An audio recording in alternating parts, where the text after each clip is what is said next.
Gangster ਦੀਪਕ ਟੀਨੂ ਨੂੰ ਫਰਾਰ ਕਰਾਉਣ ਵਿੱਚ ਮਦਦ ਕਰਨ ਵਾਲਾ CIA ਸਟਾਫ ਦਾ ਸਬ ਇੰਸਪੈਕਟਰ ਪ੍ਰਿਤਪਾਲ ਸਿੰਘ ਦੁਖੀ ਕਿਉਂ ਹੈ? ਪੁੱਛਗਿੱਛ ਦੇ ਦੌਰਾਨ ਕੀ ਕੁਝ ਚੱਲ ਰਿਹਾ ਹੈ? ਨਵਾਂ ਅਪਡੇਟ ਕੀ ਹੈ? ਇਸ ਦੇ ਵਿੱਚ ਪੁਲਿਸ ਦਾ ਹੁਣ ਤੱਕ ਕੀ ਕਹਿਣਾ ਹੈ? ਪ੍ਰਾਪਤੀ ਕੀ ਹੱਥ ਲੱਗੀ ਹੈ ਪੁਲਿਸ ਦੇ? ਜੋ ਸਿੱਟ ਵੀ ਬਣਾ ਦਿੱਤੀ ਗਈ ਹੈ ਉਸ ਦੇ ਹੱਥ ਕੀ ਕੁਝ ਆਇਆ? ਇਹ ਸਾਰੀਆਂ ਗੱਲਾਂ ਇਸ ਰਿਪੋਰਟ ਦੇ ਵਿੱਚ ਦੱਸਾਂਗੇ। ਸਭ ਤੋਂ ਪਹਿਲਾਂ ਗੱਲ ਕਰਦੇ ਹਾਂ ਕਿ ਪੁੱਛਗਿੱਛ ਦੇ ਦੌਰਾਨ, ਕਿਉਂਕਿ ਇਹ ਵੀ ਇੱਥੇ ਦੱਸਣਾ ਬਣਦਾ ਕਿ ਪਹਿਲਾਂ 4 ਦਿਨ ਦਾ ਰਿਮਾਂਡ ਮਿਲਿਆ ਸੀ ਪੁਲਿਸ ਨੂੰ ਪੁੱਛਗਿੱਛ ਦੇ ਲਈ, ਜਿਸ ਦੇ ਵਿੱਚ ਖੁਦ SSP ਮਾਨਸਾ ਗੌਰਵ ਤੂਰਾ ਪੁੱਛਗਿੱਛ ਕਰ ਰਹੇ ਨੇ ਸਮੇਂ-ਸਮੇਂ ਤੇ ਜਾ ਕੇ CIA ਸਟਾਫ 'ਚ ਜਾ ਕੇ।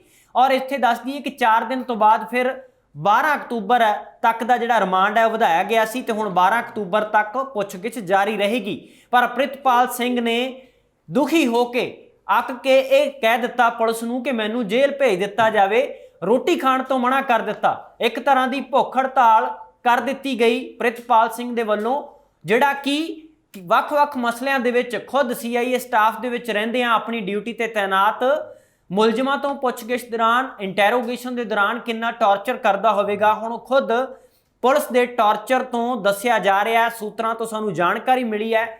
ਮਾਨਸਾ ਪੁਲਿਸ ਦੇ ਜਾਣਕਾਰ ਦੱਸਦੇ ਨੇ ਕਿ ਉਹ ਇੰਨਾ ਪਰੇਸ਼ਾਨ ਹੋ ਗਿਆ ਕਿ ਉਸਨੇ ਰੋਟੀ ਖਾਣ ਤੋਂ ਮਨਾ ਕਰ ਦਿੱਤਾ, ਭੁੱਖ ਹੜਤਾਲ ਤੱਕ ਬੈਠ ਗਿਆ।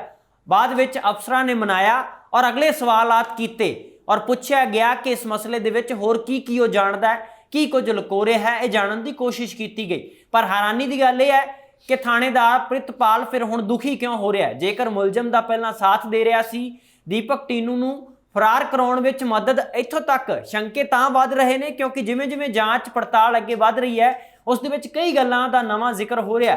ਇਹ ਵੀ ਦੱਸਿਆ ਜਾ ਰਿਹਾ ਕਿ 1 ਤੇ 2 ਅਕਤੂਬਰ ਦੀ ਦਰਮਿਆਨੀ ਰਾਤ ਨੂੰ 11 ਤੋਂ 12 ਵਜੇ ਤੱਕ ਜਦੋਂ ਦੀਪਕ ਟੀਨੂ ਫਰਾਰ ਹੋ ਜਾਂਦਾ ਹੈ, ਇੱਕ ਕਾਲੀ ਐਂਡੇਵਰ ਦੇ ਚਰਚੇ ਹੋਏ, ਫਾਰਚੂਨਰ ਗੱਡੀ ਦਾ ਚਰਚਾ ਹੋਇਆ ਕਿ ਕਿਵੇਂ ਪਹਿਲਾਂ ਉੱਥੇ ਮਾਨਸੇ ਦੇ ਅੰਦਰ ਘੁੰਮਦੀ ਰਹੀ ਉਹ ਫਾਰਚੂਨਰ ਕਾਲੀ ਐਂਡੇਵਰ, ਜਿਸ ਦੇ ਵਿੱਚ ਇੱਕ ਬੀਬੀ ਦਾ ਜ਼ਿਕਰ ਵੀ ਆਉਂਦਾ ਹੈ ਜਿਸ ਮਹਿਲਾ ਦੋਸਤ ਦੇ ਨਾਲ ਦੀਪਕ ਟੀਨੂ ਫਰਾਰ ਹੁੰਦਾ ਦੱਸਿਆ ਜਾ ਰਿਹਾ। ਜਿਹੜੀ ਉਹ ਦੋਸਤ ਹੈ ਦੀਪਕ ਟੀਨੂ ਦੀ, ਉਸ ਬਾਰੇ ਵੀ ਪੁਲਿਸ ਕੁਝ ਸਾਂਝਾ ਨਹੀਂ ਕਰ ਸਕੀ। ਕੀ ਇਸ ਤੇ 2 ਸਵਾਲ ਪੈਦਾ ਹੁੰਦੇ ਨੇ ਕਿ ਇਸ ਕਰਕੇ ਕਿ ਸੁਰੱਖਿਆ ਦਾ ਮਸਲਾ ਹੈ ਜਾਂ ਫਿਰ ਜਾਂਚ ਦਾ ਵਿਸ਼ਾ ਹੈ, ਇਸ ਕਰਕੇ ਬਹੁਤੇ ਪੱਤੇ ਸ਼ੋਅ ਨਹੀਂ ਕੀਤੇ ਜਾ ਰਹੇ ਪੁਲਿਸ ਵੱਲੋਂ। ਪਰ ਦੂਜਾ ਸਵਾਲ ਇਹ ਖੜਾ ਹੁੰਦਾ ਹੈ ਕਿ ਪੁਲਿਸ ਪੱਤੇ ਸ਼ੋਅ ਨਹੀਂ ਕਰ ਰਹੀ ਜਾਂ ਪੱਤੇ ਸ਼ੋਅ ਕਰਨ ਲਈ ਕੁਝ ਹੈ ਹੀ ਕੋਲ ਨਹੀਂ ਹੈ, ਪੱਲੇ ਕੁਝ ਨਹੀਂ ਲੱਗਿਆ, ਹੱਥ ਕੁਝ ਨਹੀਂ ਲੱਗਿਆ। ਕਿਉਂਕਿ ਇਹ ਵੀ ਦੱਸਿਆ ਜਾ ਰਿਹਾ ਕਿ ਕੁਝ ਕੁੜੀ ਬਾਰੇ ਵੀ ਖਾਸ ਜਾਣਕਾਰੀ ਪ੍ਰਾਪਤ ਨਹੀਂ ਹੋ ਸਕੀ ਕਿ ਉਹ ਕਿਸ ਇਲਾਕੇ ਤੋਂ ਹੈ, ਕਿੱਥੋਂ ਦੀ ਹੈ ਔਰ ਕਿਵੇਂ ਹੈ। ਇਹ ਸਾਰੀਆਂ ਗੱਲਾਂ ਹਾਲੇ ਭੇਤ ਬਣੀਆਂ ਹੋਈਆਂ ਨੇ। ਇਹ ਗੁੱਝੇ ਭੇਤ ਉਦੋਂ ਖੁੱਲਣਗੇ ਜਦੋਂ ਮਾਨਸਾ ਪੁਲਿਸ ਖੁੱਲ੍ਹ ਕੇ ਮੀਡੀਆ ਦੇ ਨਾਲ ਗੱਲ ਕਰੇਗੀ ਜਾਂ ਪੰਜਾਬ ਦੇ ਲੋਕਾਂ ਨੂੰ ਦੱਸੇਗੀ ਕਿ ਅਸੀਂ ਇਸ ਦੇ ਵਿੱਚ ਇਹ ਪ੍ਰਾਪਤੀ ਕੀਤੀ ਹੈ। ਅੱਗੇ ਗੱਲ ਕਰੀਏ ਤਾਂ ਜਿਹੜੀ ਅੱਧੀ ਰਾਤ ਨੂੰ ਫਰਾਰ ਹੁੰਦਾ ਦੀਪਕ ਟੀਨੂ, ਤਾਂ ਪ੍ਰਿਤਪਾਲ ਜਿਹੜਾ ਥਾਣੇਦਾਰ ਹੈ ਉਸਨੇ ਮਾਨਸਾ ਪੁਲਿਸ ਦੇ SSP ਤੇ ਹੋਰ ਉੱਚ ਅਧਿਕਾਰੀਆਂ ਨੂੰ ਤਕਰੀਬਨ 5 ਤੋਂ 6 ਘੰਟੇ ਲੇਟ ਜਾਣਕਾਰੀ ਦਿੱਤੀ। ਇੰਨੀ ਦੇਰੀ ਨਾਲ ਜਾਣਕਾਰੀ ਦਿੱਤੀ ਹੋਈ ਵੀ ਨੁਕਸਾਨ ਕਰ ਗਈ ਹੈ ਇਸ ਮਸਲੇ ਦੇ ਵਿੱਚ, ਕਿਉਂਕਿ ਇੰਨੇ ਸਮੇਂ ਦੇ ਵਿੱਚ ਫਰਾਰ ਹੋਇਆ ਮੁਲਜ਼ਮ ਗੈਂਗਸਟਰ ਦਿੱਲੀ ਤੱਕ ਪਹੁੰਚ ਸਕਦਾ ਹੈ, ਦਿੱਲੀ ਤੋਂ ਫਲਾਈਟ ਵੀ ਲੈ ਸਕਦਾ ਹੈ, ਪੰਜਾਬ ਤੋਂ ਹੋਰ ਕਿਸੇ ਸੂਬੇ ਵਿੱਚ ਛੁਪਿਆ ਜਾਂ ਫਿਰ ਵਿਦੇਸ਼ ਲਈ ਉਡਾਰੀ ਮਾਰ ਗਿਆ। ਇਹ ਵੀ ਇੱਕ ਸਵਾਲ ਬਣਿਆ ਹੋਇਆ, ਗੁੱਝਾ ਭੇਤ ਬਣ ਗਿਆ ਕਿਉਂਕਿ ਇੰਨੇ ਸਮੇਂ ਦੇ ਵਿੱਚ ਕਿਤੇ ਵੀ ਉਡਾਰੀ ਲੱਗ ਸਕਦੀ ਹੈ। ਕਿਉਂਕਿ ਇਹ ਵੀ ਦੱਸਿਆ ਜਾ ਰਿਹਾ, ਇੱਕ ਸਭ ਤੋਂ ਵੱਡਾ ਤੇ ਅਹਿਮ ਤੱਥ ਸਾਹਮਣੇ ਆਇਆ, ਜਾਣਕਾਰੀ ਮਿਲੀ ਹੈ ਸੂਤਰਾਂ ਦੇ ਹਵਾਲੇ ਤੋਂ ਕਿ ਪਹਿਲੀ ਮੁਲਾਕਾਤ ਪ੍ਰਿਤਪਾਲ ਦੀ ਥਾਣੇਦਾਰ ਦੀ ਔਰ ਗੈਂਗਸਟਰ ਦੀ ਕਦੋਂ ਹੋਈ ਸੀ? ਉਹ ਹੋਈ ਸੀ 16 ਜੁਲਾਈ 2020 ਨੂੰ, ਜਦੋਂ ਸਿੱਧੂ ਮੂਸੇਵਾਲਾ ਦਾ ਕਤਲ ਹੋਇਆ ਸੀ। ਪਹਿਲਾਂ ਉਸ ਤੋਂ ਤਕਰੀਬਨ ਇਹ 1.5 ਤੋਂ 2 ਮਹੀਨੇ ਬਾਅਦ ਦੀ ਗੱਲ ਹੈ। 16 ਜੁਲਾਈ ਨੂੰ 2022 ਨੂੰ ਇਹ ਮੁਲਾਕਾਤ ਹੁੰਦੀ ਹੈ। ਉਦੋਂ ਤੋਂ ਲੈ ਕੇ ਹੁਣ ਤੱਕ ਕੀ ਖਿਚੜੀ ਪੱਕ ਰਹੀ ਸੀ, ਕੀ ਕਹਾਣੀ ਬਣਾਈ ਜਾ ਰਹੀ ਸੀ, ਕਿ ਇਹ ਪਹਿਲਾਂ ਤੋਂ ਹੀ ਤੈਅ ਸੀ ਕਿ ਇਸ ਦਿਨ ਨੂੰ ਨਿਸ਼ਚਿਤ ਕੀਤਾ ਜਾਵੇਗਾ? ਕਿਉਂਕਿ ਪੁੱਛਗਿੱਛ 'ਚ ਵੀ ਪਤਾ ਲੱਗਿਆ ਕਿ ਨਿੱਜੀ ਗੱਡੀ ਦੇ ਵਿੱਚ ਥਾਣੇਦਾਰ ਉਸਨੂੰ ਜਿਹੜੀ ਵੀ ਥਾਂ ਤੇ ਲੈ ਕੇ ਗਿਆ ਜਿੱਥੋਂ ਦੀਪਕ ਟੀਨੂ ਫਰਾਰ ਹੋ ਜਾਂਦਾ ਹੈ, ਔਰ ਉੱਥੇ ਕਿਵੇਂ ਲੈ ਕੇ ਗਿਆ, ਕਿਉਂ ਲੈ ਕੇ ਗਿਆ, ਇਹ ਸਾਰੀਆਂ ਗੱਲਾਂ ਤਾਂ ਜਾਂਚ ਦਾ ਵਿਸ਼ਾ ਨੇ। ਸਵਾਲ ਵੀ ਪੁੱਛੇ ਜਾ ਰਹੇ ਨੇ। ਪਰ ਇੰਨੀ ਦੇਰ ਪਹਿਲਾਂ ਹੋਈ ਮੁਲਾਕਾਤ ਔਰ 1 ਤੇ 2 ਅਕਤੂਬਰ ਦੀ ਦਰਮਿਆਨੀ ਰਾਤ ਨੂੰ ਗੈਂਗਸਟਰ ਦਾ ਭੱਜਣਾ ਕਿਤੇ ਨਾ ਕਿਤੇ ਇਹ ਵੀ ਸ਼ੱਕ ਦੇ ਦਾਇਰੇ ਵਿੱਚ ਲਿਆਉਂਦਾ ਪ੍ਰਿਤਪਾਲ ਦੀ ਕਾਰਗੁਜ਼ਾਰੀ ਨੂੰ ਔਰ ਉਸ ਦੀ ਮਿਲੀ ਭੁਗਤ ਨੂੰ ਕਿ ਕੀ ਇਹ ਸਾਰੀ ਚਰਚਾ ਪਹਿਲਾਂ ਤੋਂ ਤੈਅ ਹੋ ਗਈ ਸੀ ਕਿ ਕਿਹੜੇ ਦਿਨ ਉਸ ਨੂੰ ਫਰਾਰ ਕਰਾਉਣਾ ਜਾਂ ਫਿਰ ਇਹ ਸਬੱਬ ਬਣਿਆ। ਇਸ ਬਾਰੇ ਮਾਨਸਾ ਪੁਲਿਸ ਨੇ ਖੁੱਲ੍ਹ ਕੇ ਕੋਈ ਵੀ ਗੱਲ ਮੀਡੀਆ ਦੇ ਨਾਲ ਸਾਂਝੀ ਨਹੀਂ ਕੀਤੀ। ਪਰ ਸਾਡੇ ਜਾਣਕਾਰਾਂ ਤੋਂ ਸਾਨੂੰ ਜੋ ਜਾਣਕਾਰੀ ਮਿਲੀ ਹੈ ਉਹ ਇਹ ਸਵਾਲ ਪੈਦਾ ਕਰ ਰਹੀ ਹੈ ਕਿ 5 ਘੰਟੇ 6 ਘੰਟੇ ਲੇਟ ਦੱਸਣਾ, ਦੇਰੀ ਨਾਲ ਦੱਸਣਾ, ਫਿਰ ਇਹ ਆਪਣੇ ਆਪ ਵਿੱਚ ਸੁਭਾਵਿਕ ਤੌਰ ਦੇ ਉੱਤੇ ਸ਼ੱਕ ਹੋਰ ਵੱਡਾ ਕਰ ਦਿੰਦਾ ਹੈ ਪ੍ਰਿਤਪਾਲ ਥਾਣੇਦਾਰ ਦੇ ਉੱਤੇ ਕਿ ਮਿਲੀ ਭੁਗਤ ਦੀ ਜਿਹੜੀ ਖਿਚੜੀ ਪੱਕ ਰਹੀ ਸੀ ਉਹ ਕਾਫੀ ਦੇਰ ਪਹਿਲਾਂ ਤੋਂ ਪੱਕ ਰਹੀ ਸੀ। ਇਸ ਦੇ ਵਿੱਚ ਇੱਕ ਨਵੀਂ ਅਪਡੇਟ ਆ, ਜਿਹੜਾ ਨਵੀਂ ਸੂਚਨਾ ਇਹ ਵੀ ਆਈ ਕਿ 3 ਮੁਲਜ਼ਮ ਹੋਰ ਨਾਮਜ਼ਦ ਕਰ ਲਏ ਗਏ ਨੇ। ਪ੍ਰਿਤਪਾਲ ਥਾਣੇਦਾਰ ਦੇ ਜਿਹੜੇ ਚਹੇਤੇ ਸੀ ਜਾਂ ਉਸ ਦੇ ਲਾਡਲੇ ਸੀ।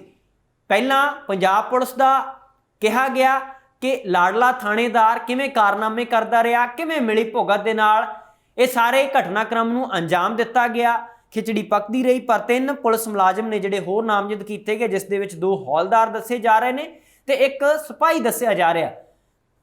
ਹੌਲੀ ਹੌਲੀ ਇਹ ਚੇਨ ਹੈ ਜਿਹੜੀ ਉਹ ਵੱਡੀ ਹੁੰਦੀ ਜਾ ਰਹੀ ਹੈ। ਹੋਰ ਕੌਣ ਕੌਣ ਇਸ ਦੇ ਵਿੱਚ ਸ਼ਾਮਲ ਹੈ, ਕਿਸ ਦੀ ਸ਼ਮੂਲੀਅਤ ਹੈ, ਐਸਐਸਪੀ ਮਾਨਸਾ ਨੇ ਇਹ ਦਾਅਵਾ ਕੀਤਾ, ਜਿੰਨੀ ਕੁ ਗੱਲ ਦੱਸੀ ਹੈ। ਹਾਲਾਂਕਿ ਖੁੱਲ੍ਹ ਕੇ ਕੁਝ ਵੀ ਜਾਣਕਾਰੀ ਸਾਂਝੀ ਨਹੀਂ ਕੀਤੀ ਗਈ ਹੁਣ ਤੱਕ, ਪਰ ਜਿੰਨੀ ਕੁ ਜਾਣਕਾਰੀ ਉਹਨਾਂ ਹੁਣ ਤੱਕ ਦਿੱਤੀ ਹੈ, ਸਾਂਝੀ ਕੀਤੀ ਹੈ, ਉਸ ਦੇ ਵਿੱਚ ਉਹਨਾਂ ਨੇ ਕਿਹਾ ਕਿ ਮੈਂ ਖੁਦ ਜਾ ਕੇ ਜਾਂਚ ਕਰ ਰਿਹਾ, ਕਿਉਂਕਿ ਜਿਹੜੀ ਸਿੱਟ ਬਣਾਈ ਗਈ ਹੈ ਉਸ ਦਾ ਹਿੱਸਾ ਵੀ ਨੇ ਐਸਐਸਪੀ ਮਾਨਸਾ ਗੌਰਵ ਤੁਰਾ। ਤਾਂ ਜਦੋਂ ਕਤਲ ਹੋਇਆ ਸੀ ਸਿੱਧੂ ਮੂਸੇਵਾਲਾ ਦਾ, ਉਦੋਂ ਤੋਂ ਲੈ ਕੇ ਹੁਣ ਤੱਕ ਚੁਣੌਤੀ ਆ ਜਿਹੜੀ ਮਾਨਸਾ ਪੁਲਿਸ ਦੀ ਦਿਨੋਂ ਦਿਨ ਵੱਧਦੀ ਜਾ ਰਹੀ ਹੈ। ਪਹਿਲਾਂ ਤਾਂ ਜਿਹੜੇ ਸੰਬੰਧਿਤ ਗੈਂਗਸਟਰ ਨੇ ਜਾਂ ਜਿਹੜੇ ਨਾਮਜ਼ਦ ਕੀਤੇ ਗਏ, ਚਾਰਜ ਸ਼ੀਟ ਦਾਖਲ ਕੀਤੀ ਗਈ, ਉਸ ਨੂੰ ਲੈ ਕੇ ਕਿਵੇਂ ਲੋਕਾਂ ਦੇ ਵਿੱਚ ਭਰੋਸਾ ਜਿੱਤਣਾ ਸੀ ਮਾਨਸਾ ਪੁਲਿਸ ਨੇ, ਇੱਕ ਪਾਸੇ ਉਹ ਗੱਲ ਸੀ, ਪਰ ਦੂਜੇ ਪਾਸੇ ਜਿਹੜੀ ਇੱਕ ਇਹ ਨਵੀਂ ਚੁਣੌਤੀ ਸਾਹਮਣੇ ਆ ਗਈ ਜਦੋਂ ਤੋਂ ਗੈਂਗਸਟਰ ਫਰਾਰ ਹੋਇਆ। ਸਿੱਟ ਦੇ ਹੱਥ ਵੀ ਜਿਹੜੀ ਬਣਾਈ ਗਈ ਹੈ, ਕੁਝ ਵੀ ਹੱਥ ਲੱਗਦਾ ਨਜ਼ਰ ਨਹੀਂ ਆ ਰਿਹਾ। ਨਾਲ ਹੀ ਦੱਸਦੀ ਹੈ ਕਿ ਸਿੱਟ ਨੇ ਹੱਥ ਜਿੱਥੇ ਨਹੀਂ ਕੁਝ ਲੱਗਿਆ ਤੇ ਹੁਣ ਤੱਕ ਪੁਲਿਸ ਨੇ ਜੋ ਦੱਸਿਆ ਹੋਰ, ਉਸ ਦੇ ਵਿੱਚ ਇਹ ਵੀ ਦੱਸਿਆ ਕਿ ਕੋਈ ਵੀ ਗੁਪਤ ਸੂਚਨਾ ਕਿਸੇ ਨੂੰ ਵੀ ਮਿਲਦੀ ਹੈ ਇਸ ਸੰਬੰਧੀ ਤਾਂ ਸਾਂਝੀ ਕਰ ਦਿੱਤੀ ਜਾਵੇ, ਕਿਸੇ ਦਾ ਵੀ ਨਾਮ ਨਹੀਂ ਜਨਤਕ ਕੀਤਾ ਜਾਵੇਗਾ। ਮਾਨਸਾ ਪੁਲਿਸ ਦੀ ਇਹ ਆਮ ਲੋਕਾਂ ਨੂੰ ਵੀ ਗੁਜ਼ਾਰਿਸ਼ ਹੈ ਔਰ ਵੱਖ-ਵੱਖ ਥਾਵਾਂ ਦੇ ਉੱਤੇ ਲੁੱਕ ਆਊਟ ਜਿਹੜਾ ਨੋਟਿਸ ਆ ਉਹ ਵੀ ਜਾਰੀ ਕੀਤਾ ਗਿਆ ਗੈਂਗਸਟਰ ਦੇ ਲਈ। ਹਾਲਾਂਕਿ ਪਹਿਲਾਂ ਫਰਾਰ ਹੋਇਆ ਕਿ ਨਹੀਂ ਹੋਇਆ ਵਿਦੇਸ਼ ਨੂੰ, ਇਹ ਸਵਾਲ ਤਾਂ ਹੈ, ਪਰ ਲੁੱਕ ਆਊਟ ਨੋਟਿਸ ਵੀ ਜਾਰੀ ਕੀਤਾ ਗਿਆ ਔਰ ਇੱਕ ਆਮ ਸੂਚਨਾ ਵੀ ਜਾਰੀ ਕੀਤੀ ਗਈ ਹੈ ਕਿ ਕਿਸੇ ਨੂੰ ਵੀ ਇਸ ਸੰਬੰਧੀ ਕੋਈ ਗੁਪਤ ਸੂਚਨਾ ਮਿਲਦੀ ਹੈ ਤਾਂ ਉਹ ਜ਼ਰੂਰ ਮਾਨਸਾ ਪੁਲਿਸ ਨਾਲ ਸਾਂਝੀ ਕੀਤੀ ਜਾਵੇ, ਤਾਂ ਕਿ ਇਸ ਕੇਸ ਦੇ ਵਿੱਚ ਸਫਲਤਾ ਪਾਉਣ ਦੇ ਲਈ ਛੇਤੀ ਤੋਂ ਛੇਤੀ ਕੋਈ ਹੱਲ ਕੱਢਿਆ ਜਾ ਸਕੇ। ਔਰ ਜਿਵੇਂ ਅਸੀਂ ਪਹਿਲਾਂ ਜਾਣਕਾਰੀ ਸਾਂਝੀ ਕੀਤੀ ਹੈ ਕਿ ਥਾਂ ਥਾਂ ਦੇ ਉੱਤੇ ਛਾਪੇਮਾਰੀ ਵੀ ਹੋ ਰਹੀ ਹੈ, ਚਾਹੇ ਉਹ ਪੰਜਾਬ ਸੂਬੇ ਦੇ ਅੰਦਰ ਹੋਵੇ, ਗਵਾਂਢੀ ਸੂਬੇ ਨੇ ਉੱਥੇ ਵੀ ਛਾਪੇਮਾਰੀ ਹੋ ਰਹੀ ਹੈ, ਦਿੱਲੀ, ਰਾਜਸਥਾਨ, ਪੰਜਾਬ ਦੀਆਂ ਵੱਖਰੀਆਂ ਵੱਖਰੀਆਂ ਥਾਵਾਂ ਦੇ ਉੱਤੇ। ਨਾਲ ਹੀ ਇਸ ਦੇ ਵਿੱਚ ਕ੍ਰਾਈਮ ਬ੍ਰਾਂਚ ਨੂੰ ਵੀ ਜੋੜ ਲਿਆ ਗਿਆ ਔਰ ਇਹ ਵੀ ਚੈੱਕ ਕੀਤਾ ਜਾ ਰਿਹਾ ਕਿ ਖਾਤੇ ਫਰੋਲੇ ਜਾ ਰਹੇ ਨੇ ਕਿ ਜਿਹੜਾ ਲੈਣ ਦੇਣ ਕੀਤਾ ਗਿਆ ਉਹ ਚਾਹੇ ਥਾਣੇਦਾਰ ਦੇ ਕਰੀਬੀਆਂ ਦੇ ਖਾਤੇ ਹੋਣ ਜਾਂ ਫਿਰ ਖੁਦ ਥਾਣੇਦਾਰ ਦਾ ਖਾਤਾ ਹੋਵੇ। ਇਹ ਵੀ ਦੱਸਿਆ ਗਿਆ ਕਿ ਉਸਨੇ ਜਿਹੜੀ ਟ੍ਰਾਂਜੈਕਸ਼ਨ ਹੋਈ ਆ ਉਹਨਾਂ ਦਿਨਾਂ ਦੇ ਦੌਰਾਨ ਉਹ ਥਾਣੇਦਾਰ ਨੇ ਖੁਦ ਆਪਣੇ ਖਾਤਿਆਂ ਵਿੱਚ ਨਹੀਂ ਕਰਵਾਈ ਸੀ।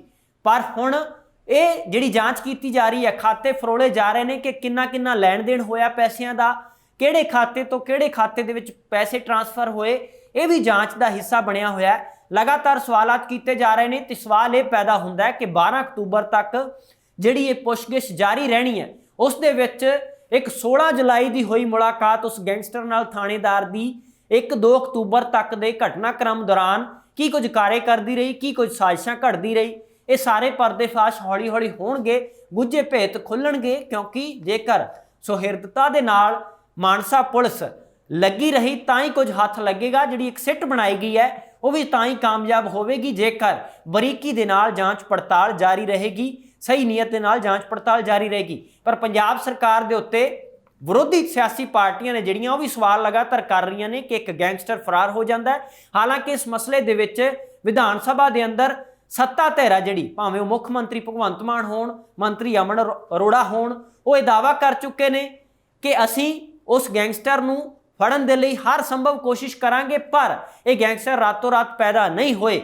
ਪਰ ਰਾਤੋਂ ਰਾਤ ਜੇਕਰ ਪੈਦਾ ਨਹੀਂ ਹੋਏ ਤਾਂ ਵਿਰੋਧੀ ਸਿਆਸੀ ਧਿਰਾਂ ਇਹ ਕਹਿ ਰਹੀਆਂ ਨੇ ਕਿ ਜਿਹੜਾ ਤੁਹਾਡੀ ਸਰਕਾਰ ਦੇ ਦੌਰਾਨ ਕਾਰਗੁਜ਼ਾਰੀ ਹੈ ਉਹ ਵੀ ਠੀਕ ਨਹੀਂ ਜਾਪ ਰਹੀ। ਉਸ ਦੇ ਉੱਤੇ ਸਵਾਲ ਜੇਕਰ ਕੋਈ ਕਰਦਾ ਹੈ ਤੇ ਉਸ ਨੂੰ ਇਹ ਚੁੱਪ ਕਹਿ ਕੇ ਨਹੀਂ ਕਰਾਇਆ ਜਾ ਸਕਦਾ ਕਿ ਪਹਿਲਾਂ ਵਾਲਿਆਂ ਨੇ ਵੀ ਇਸੇ ਤਰ੍ਹਾਂ ਗੈਂਗਸਟਰ ਪੈਦਾ ਕੀਤੇ। ਪਰ ਹੁਣ ਗੱਲ ਕਰਦੇ ਆ ਕਿ ਤਾਜ਼ਾ ਜਿਹੜਾ ਘਟਨਾਕ੍ਰਮ ਹੋਇਆ ਉਸ ਨੂੰ ਲੈ ਕੇ ਕਿਤੇ ਨਾ ਕਿਤੇ ਸਵਾਲੀਆ ਨਿਸ਼ਾਨ ਪੰਜਾਬ ਸਰਕਾਰ ਤੇ ਪੁਲਿਸ ਪ੍ਰਸ਼ਾਸਨ ਤੇ ਜ਼ਰੂਰ ਖੜੇ ਹੋਏ ਨੇ।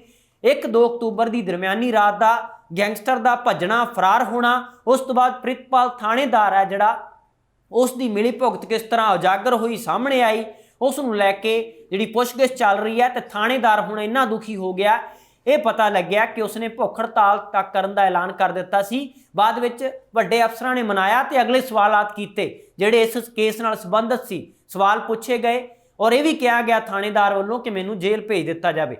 पर रिमांड चल रहा है, रिमांड के दौरान होर की कुछ इंटैरोगेशन के दौरान सामने निकल के आता है और पुलिस की साझा करती है, ये आने वाला समा दसेगा। इस मसले में कुल मिला के एक सवाल अजे भी बनया होया, पंजाब की जनता भी उड़ीक रही है कि मानसा पुलिस जो निक्कियां निक्कियां जानकारियां तो साझी कर रही है पर वड्डे तौर के उत्ते खुलासे कदों करेगी। सिट दे हथ की लग्या, जिहड़ा गैंगस्टर फरार होया उस दे विच होर कौन कौन इनवॉल्व है, इस बारे जल्दी ही किसी भी वेले प्रैस कॉन्फ्रेंस भी की जा सकती है। और जिहड़े 3 मुलाजम ने मुलजम के तौर पर होर नामजद किए गए ने, हौलदार 2 ते एक सिपाही, उन्हों के खाते भी फरोले जा रहे हैं कि उन्होंने खातों में कितना लैन देन किया गया। ये सारे सवालों के की जवाब होणगे, इस बारे जो प्रैस कॉन्फ्रेंस की जाएगी उदों बाद कोई सामने निकल के आ सकता है। तो इस दे विच हुण वड्डी जिम्मेवारी मानसा पुलिस की बन गई है कि पंजाब के लोगों नूं, मानसा के लोगों नूं और इत्थों तक कि सिद्धू मूसेवाला का केस सीधा जुड़िया होया है इस फरारी दे नाल, तां उसके मापे जिहड़े उड़ीक रहे हैं, क्योंकि लगातार वो भी दुखी होकर कह चुके हैं कि सानू हुण उम्मीद है जिहड़ी घटती जा रही है, तो असीं WhatsApp नंबर तक जारी करांगे और थां थां दे उत्ते जो भी करना पिया रोस मार्च के लिए, रोस दिखाउण दे लई असीं हर संभव यतन करांगे। हुण देखना होवेगा आउण वाले समय दे विच पुलिस नूं किन्नी हत्थ लगदी है कामयाबी और इंसाफ लैण वाले जिहड़े उड़ीक रहे हैं उन्हां नूं इंसाफ कदों मिलदा है। फिलहाल इस रिपोर्ट विच इन्ना ही, मैनूं दो आग्या, धन्नवाद।